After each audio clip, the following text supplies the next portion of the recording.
Hi everyone, welcome back to my video essays. So the last time we were here, we talked a tiny little bit for 45 minutes about what happens when a film tries a bit too hard to buck convention and ends up, well, throwing out the baby with the bathwater, bucking everything that makes those conventional methods coherent and satisfying. This time though, we're gonna take a look at what happens when you skew a little bit too closely to tried and true techniques without thinking all that carefully about how to make those techniques work for your individual story and characters. Today, we're taking a look at Scott Derrickson's Marvel Cinematic Universe's Doctor Strange. We won't be going over the entire film, just nitpicking some of the more noteworthy scenes here and there, but I do assume you have seen the film or don't care about it being spoiled, because this will be a spoiler-filled review. Like the last film we went over, Doctor Strange can be a very visually impressive film. Unlike Man of Steel though, it's actually got a pretty good handle on its protagonist, Stephen Strange. I think in part because the Doctor Strange source material is frankly pretty coherent, and you have to really try to mess up a character that's so straightforward. That is not a challenge, Marvel. Please do not try. In short, Stephen Strange was a prodigious surgeon, but also an arrogant dick. Heck, there are versions of Strange in the original comics who outright turned away patients who couldn't afford his prices and just left them to die. And Derrickson's version of Stephen here actually dials back on that callousness a bit, so it's more like he simply prioritized his skills towards higher profile cases that would bring him more wealth and prestige. Which is not great, and he also had no problems mocking his fellow doctors who have the wacky far-out inclination to operate on ordinary people who needed their help. But technically speaking, we never see anyone dying because Film Steven left them out in the cold and they couldn't find another competent doctor in New York City or something. Oh, American healthcare system.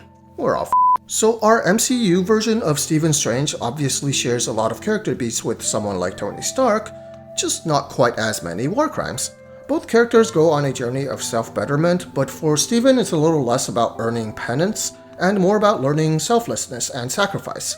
Eventually, he's given the opportunity to go back to his old cushy selfish life, but chooses to let that go and instead to devote himself completely to a thankless role that only he can step into. All of this is pretty coherently portrayed throughout the film, and indeed, the sections that focused most on Stephen's life and trials and his need to see past himself end up being the strongest portions of the film. But what about everything else surrounding that stuff? What about the character dynamics, the stakes, the conflict, the setup and payoff of the narrative? Let's get into that. A little more than halfway into things, Strange has the movie's main villain Caecilius locked up in a weird gimp suit, and Caecilius does the villain monologue thing where he explains his driving motivations and childhood trauma to a very bemused Strange. It goes on almost 3 whole minutes, which should be okay actually, because this is a very important scene. This is the hero and villain standoff. We see it all the time. We got the good guy and the bad guy together, but they're not literally trying to or able to murder each other at this precise moment, so instead they talk. They try to understand each other or get the other side to understand them. Don't you see, I'm actually completely in the right, which you would totally understand if only you were me. More often than not, the villain even tries to get the hero to switch sides and outright join their cause. Sometimes they're actually sincere about it, or possibly it's not that big a deal. Oh well, give it a shot, your loss. You see, at some point, someone somewhere discovered that audiences really like it when you give your villain some genuinely important connection with the hero. It just adds that extra gripping element to the classic conflict between good and evil. Cause now, suddenly, all the big bads used to be Superman's best friend, or their long-lost brother, or a close family relation, and the stakes aren't just personal, they are extra hella personal, baby. You're not just up against some cackling madman. Oh no, you gotta do battle with your buddy from gym class who's also your girlfriend's cousin, and you guys once pinky swore to each other that you'd never ever be on opposite sides of a race war or something like that. Instant drama. Oh, and if you can find a way to assert that your villain is a dark mirror of your hero, call it a day. People eat that shit right up. Fans go f***ing bonkers for dark mirror narratives in genre fiction. It's a convenient way to add extra dimensions to your hero and villain, and the result is amazing. When it works. Like, depicting your villain as a sinister reflection of who your hero is, who they could become if they strayed from their noble path, is such a surefire game changer for any story, and it can be very tempting to, well, shove it into character dynamics where it might not be all that applicable. We're not so different, you and I. And me and you, we too are not so different. And we're not so unlike either, you and me. But really, aren't you and I not so very different? And it's like, are they actually not all that different? Like, are you sure about that? Are you really sure? You gotta be careful with this trope. Again, it's great when you get it right, but it's also really easy for this sort of thing to fall into lip service or outright incoherence. Don't insult your audience's intelligence by suggesting that some mofo doing the mass murders is all that meaningfully comparable with the hero who maybe sometimes forgets to be utterly selfless 24/7. Especially don't try to establish your villain as your hero's dark mirror if they actually fit better as their diametric opposite, which is its own whole different thing. Point being, the dynamic between your heroes and villains can make or break either character, and it'll especially determine if your villain will even matter to the story at all. Look, the Dark Lord can blab to their faceless minions as much as they want in their dank layers or whatever, but that won't establish them as an engaging element of the storyline, which is by nature usually about the protagonist. If we may sidebar for a second, I think this is why a character like Thanos ends up coming across as a pretty memorable antagonist if nothing else, to the point that some viewers even consider him the actual protagonist of Infinity War. One by one, Thanos gets opportunity after opportunity to engage with hero after hero. He's not their childhood best friend, and he's not really a reflection of any of their dark sides, but he's allowed the screen time to engage with and have really insightful, albeit patronizing, perspectives on all these characters he meets, which matters to the audience because it helps us to develop our perspectives on these characters. We care about these dumbasses, and we care about what other characters think about these dumbasses. And no matter what you ultimately think of Thanos, these interactions help to make him stand out as well. Villains who don't have anything interesting to say to the main characters or anything interesting to say about the main characters usually end up being pretty forgettable, uninteresting villains. Alright, cool. So with all of that in mind, let's get back to this scene in Doctor Strange, which I'm gonna harp on quite a bit in a lot of detail because it's a simple, clear example of some serious issues that plague the whole rest of the film. Now, up to this point, there have been a couple of not-so-subtle suggestions from Stephen's teachers that he and Caecilius are kind of similar to each other, both being very ambitious students who don't follow rules very well, and now we're getting the chance to see this comparison in detail. We are taking the necessary time out of the film for hero and villain to engage, for the dastardly Caecilius to cut Doctor Strange down to size, to deliver some insightful commentary, to really stand out as an interesting opposition to our hero's development, and to witness firsthand what exactly makes them comparable characters. You understand the laws of nature. All things age, all things die. In the end, our sun burns out, our universe grows cold. The great and beautiful one. We can all live forever. The same as you. Really? Same as everyone. Life. Eternal life. People think in terms of good and evil. The world is not what it ought to be. Humanity longs for the eternal. For a world beyond time, because time is what enslaves us. Because what the ancient one holds, Dormammu gives. What is going on here? Life. What the f*** are we talking about? Caecilius is going on and on about his dreams of eternal life and how death is the great enemy and how his master Dormammu is gonna save the world from death and give them life eternal, and what in the heck does any of this have to do with Stephen Strange? All these concepts, the fear of death, the loss of loved ones, the willingness to go against natural law itself in order to obtain life eternal, they're not issues that Stephen struggles with. They mean nothing to Stephen, and therefore nothing to us and nothing to the movie. Like, yes, Stephen is a doctor and ostensibly very aware of the significance of life and death, but there's never a scene of him, for example, losing a patient and being torn up about it, wishing there was something he could have done. We never see anyone from his past that he might have lost that would make him particularly embittered about the unfairness of death. He almost dies in a car accident, but the trauma ends up being more about the loss of his skills as opposed to any rude awakening about the preciousness of his life. There's even a moment where Caecilius realizes that Stephen is a doctor, but still doesn't appeal to him as a medical doctor who, again, literally fought death as a vocation, and instead tries to engage with him as a scientist who understands natural law. Come on, film. That one was a gimme. That was such a low bar, and you didn't clear even that. See, there's a couple of things that could or should have happened in an interaction like this. What Caecilius should have done, if he were a compelling aspect of this film, is to suggest that he can outright heal Stephen's hands. Remember, that's what Stephen actually wants at this point of the story. Those are the actual stakes that matter to this character and ultimately the primary hurdle that he has to overcome in his arc. And how Stephen reacts to an offer like that, whether he's helplessly tempted or heroically insulted, would say something interesting about Stephen. Alternatively, Caecilius could have appealed to Stephen's ego and ambition, which, if we'll recall, are the primary sources of Stephen's hubris. Remember all the little hints that Stephen's teachers were dropping about how he reminds them of Caecilius and how he might turn into Caecilius if they're not careful? It could have come into play here. Why, Dr. Strange, would you debase yourself and kowtow to these unworthy frauds? The Ancient One wants to make you small, but Dormammu can make you even greater than ever, just like you deserve, and no one will look down on you again. And again, Stephen's response to this hypothetical offer would develop the character in some way, because deep down he does want to be great and respected. Now, of course, the fictional character Caecilius, as written, wouldn't actually have that much insight about the inner workings of this complete stranger he just met, and it's completely conceivable for him to ramble on about his obsessive ideology to a rando who couldn't give a damn.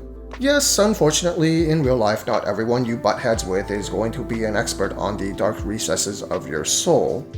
But then, that begs the question of why Derrickson and the writers crafted this villain, their main villain, in such a way that he has nothing of value to say when actually confronted and contrasted with the hero.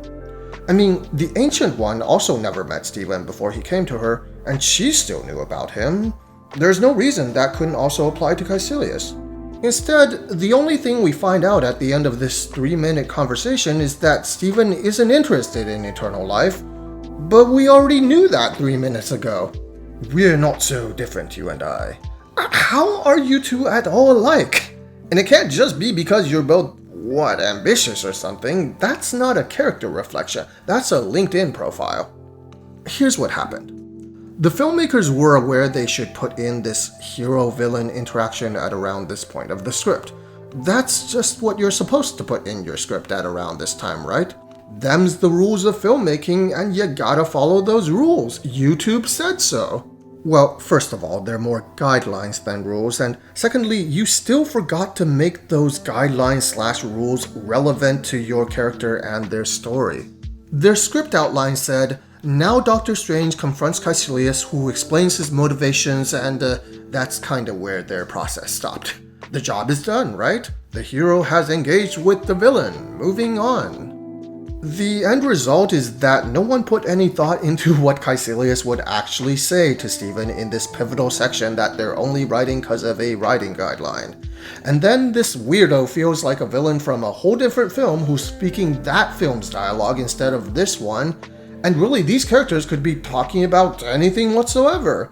The spinning wheel landed on the prospect of eternal life, but they could have been arguing about any number of abstract concepts for all that it mattered to this plot. Unfortunately, it matters. The stuff that these characters engage each other about can't just be literally anything. It should resonate with the plot, work in tandem with the plot to enhance it, and vice versa. Otherwise, at that point, you might as well just do the Ronin or Malekith thing and just have your villain be a generic, uncharacterized sack of meat. At least then you don't waste runtime that could be better spent elsewhere. And unfortunately, this sort of bare bones, fill-in-the-blanks scripting is going to keep happening for the rest of the film. About 10 minutes after the Caecilius conversation, Stephen has another bit of a confrontational scene, this time with his teacher the Ancient One and her other disciple Mordo. And just about everything they say to each other in this scene also feels like it came from alternate universe versions of this film, all mashed together into one conversation. The illusion that you can control anything, even death. Okay, again, I don't think he's ever tried to control death in this film. Death that gives Dormammu life. He feeds off it. Huh? What the hell? Wait, go back? That sounded really important. Oh, okay, I guess we're moving on. I just did! You saved your own life! And then whined about it like a wounded dog! Incredibly strange flex, but okay, now we're big mad about Strange not killing people. You lack imagination. No. Does he, though? What are we talking about? Basically, all three of them just kinda invent reasons out of thin air to be angry at whatever it was that someone just said one line ago. Again, here's what's happening. Derrickson and the writers have an outline of what should happen at this point of the story, and the key words here are rising tension. Make it seem like everything is going wrong and everyone is angry at everyone else, upping the story stakes so we're invested in seeing how these problems are resolved. The broad strokes being, number one, they want Stephen to regress and get some cold feet at this point to not want to be the hero that we want him to be. Number two, they want his mentor to be revealed as hypocritical and untrustworthy so Stephen is even less inclined to follow her lead.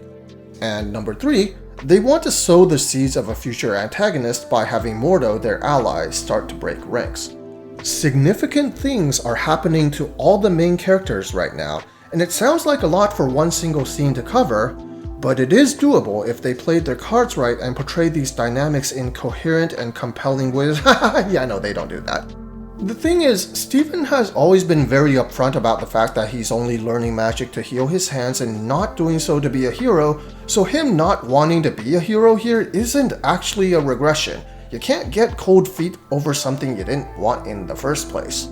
He's the same character he was earlier, the only difference is that now characters are angry about it because this is the getting angry scene. Moreover, the story hasn't established any convincing reasons for Stephen to want to fight in this big weird wizard war, or indeed why it's so important that he fights at all. We're shown that he's apparently a prodigiously fast learner, but we're also shown that, in practice, he's basically still a novice who makes a lot of mistakes and is just barely managing to survive in a real fight. Is he really the best candidate for a Sanctum Master, better at this stuff than any other disciple? Why isn't Mordo qualified? We don't know, and it's never touched on.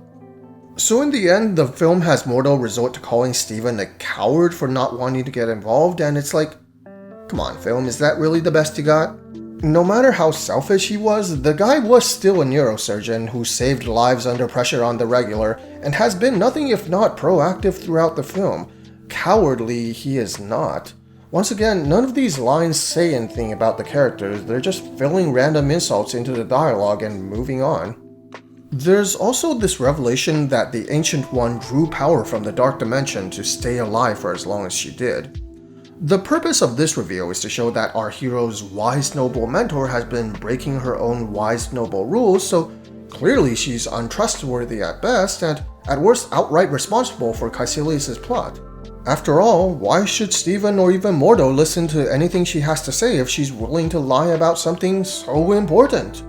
So, first of all, this is the first time that the film has ever told us that drawing power from the Dark Dimension is a bad thing. This so-called critical taboo that the Sorcerer Supreme has violated that somehow threatens her very fitness to protect our reality has literally never been mentioned by anyone before now. I think the filmmakers assumed that just saying that someone is drawing power from something called the Dark Dimension was enough in and of itself to come across as something scary and bad, and of course good guys shouldn't do that. I mean, it's called the Dark Dimension, it's obviously bad, it's so dark. But the actual details are set up so badly that this doesn't carry the weight that it should. Stephen throws the Ancient One's big naughty secret in her face and Mordo's like, "No, that can't be, you're mistaken. She would never do anything so naughty." And it means nothing to us. We don't feel any better or worse about the Ancient One since we have no incentive to. Not only did we not know this thing was forbidden, it also didn't make any difference to anything up until now. I mean, do you know why it's bad to draw power from the Dark Dimension, Scott Derrickson? Cause you do still need a reason, like it can't just be because it's dark. Now, to be fair, Mordo does claim way later, after the Ancient One is flat out dead, that the Dark Dimension is volatile and dangerous and could have overtaken her. You know what would have been better than having Mordo give one single line of exposition about this after everything is nearly over, practically like an afterthought? If we actually saw literally any indication of this danger at any point before now. Maybe show some small moments where the Ancient One struggled with controlling this corruption. Hell, you could even show it through Caecilius, cause they're using the same power, right? Instead, neither of the two show any signs of being controlled by the Dark Dimension. I mean, Caecilius may be a fanatic with weird eyes, but it's never suggested that he's acting from anything other than his own complete free will, and all the magic they perform ends up working just as it's intended to. So, Mordo's 13th hour fear that the Dark Dimension is dangerous to draw upon because it's volatile or corruptive just means nothing. He could just as well say that doing this gives more power to Dormammu, or kills puppies at random for all the impact it would actually have on this film and its characters, which is zero. Ultimately, Mordo's mad about this because the plot calls for him to be mad about this, and the script doesn't actually care what the reason is. In the meantime, have y'all noticed how far we've once again drifted from anything having to do with our actual main character, Stephen Strange? Every sorcerer in this film is fighting to the death over these poorly explained mystical details about eternal life and corrupting dimensions, and our hero Stephen does not have a single emotional tether to any of it besides being told through purple prose that it's supposed to be a big deal to him. Okay, in defense, I think what they're trying to convey at this point of the story is that the Ancient One has made this great sacrifice for the greater good, a sacrifice of her own integrity and of her own life, because the world needed her to. She didn't want to use this power, but she had to.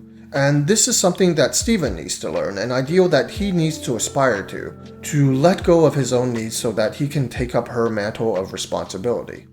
Being the Sorcerer Supreme, in this respect, has less to do about having great power and more to do with having great responsibility. There is also this interesting character connection where the Ancient One is depicted as someone who is willing to do questionable things and to break the rules for the greater good, which is something that Stephen can relate with.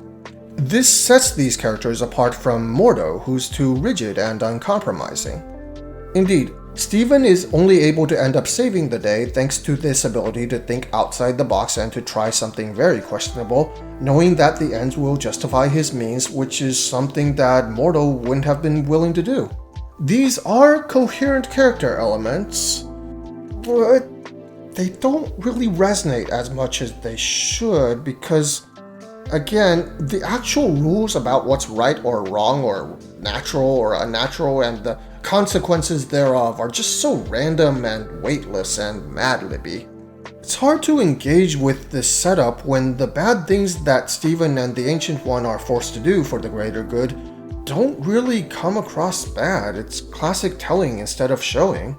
We hear the script go, you are violating natural laws and this will cause consequences.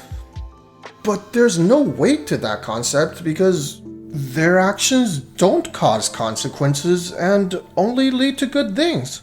Mordo knew the Ancient One had lived a magically long life, so apparently living forever is totally natural to him, and we never see any mystical downsides to the whole Dark Dimension thing. Stephen even ends up using the unnatural consequence of being stuck in a time loop to his advantage, and everything is hunky-dory. So this character element of Stephen and his master reluctantly breaking rules to do their job ends up being really empty. There's not actually a ton of nuance here in practice. We have no reason to feel conflicted about anything. They're just in the right, and Mordo sounds like a whiny baby when he complains about it. The film also set up Mordo in such a way where it's kind of weird for him to be such a stickler for these arbitrary rules, especially when lives are on the line. Throughout the film, Mordo's been depicted as very gung-ho about their responsibility to fight evil and to protect their dimension, and comes across as a guy for whom the ends would absolutely justify the means. He's the one who encouraged his master to teach Steven in the first place because he admired Steven's strength. In the argument scene, he's outright livid that total newbie Steven wouldn't just do everything in his power to help their cause.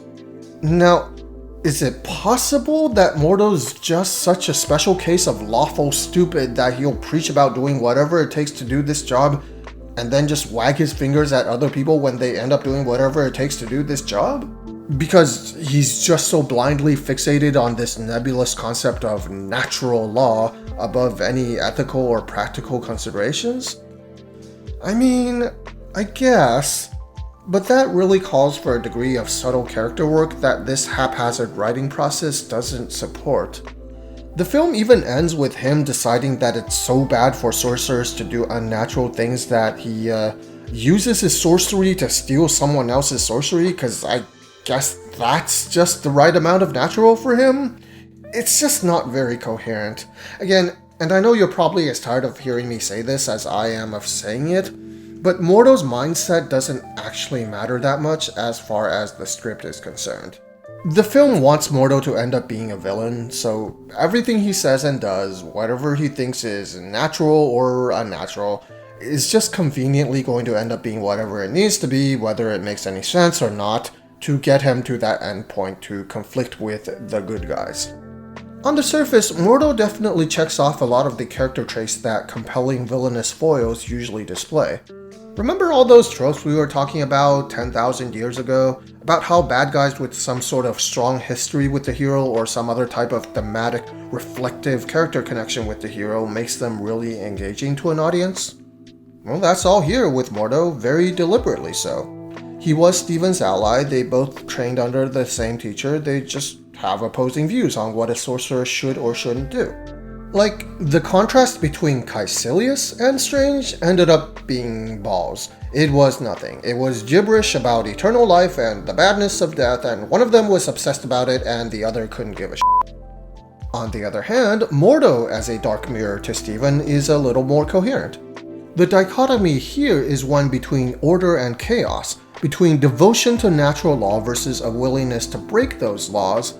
And you'd think chaos would be the negative faction here, but no, as we saw, it's the future villain Mordo who's stubbornly blinded by pointless rules for the worse, while it's the hero Doctor Strange who has to indulge in a bit of chaos for the greater good.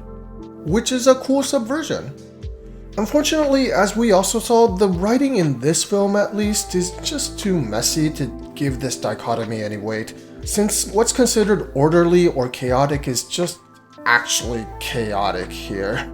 It could be something interesting to develop for the sequel, which after all is called the Multiverse of Madness, where we could actually see some compelling consequences for all the rule breaking that Stevens had to do to keep this reality safe, while maybe Mordo will take it upon himself to eliminate anything he deems too magically chaotic.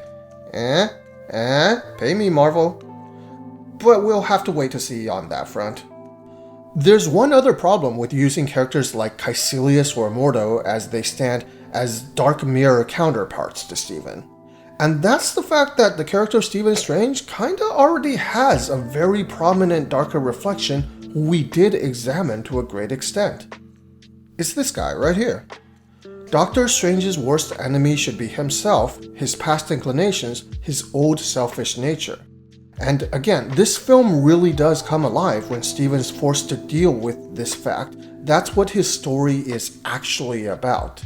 This is something that the Iron Man series of films, whether intentionally or not, understood pretty well. Tony Stark's worst enemy is also himself, and we all know it. He does have his bad guys to deal with, but a lot of these films' stakes and conflicts are character-based, or rather Tony-based.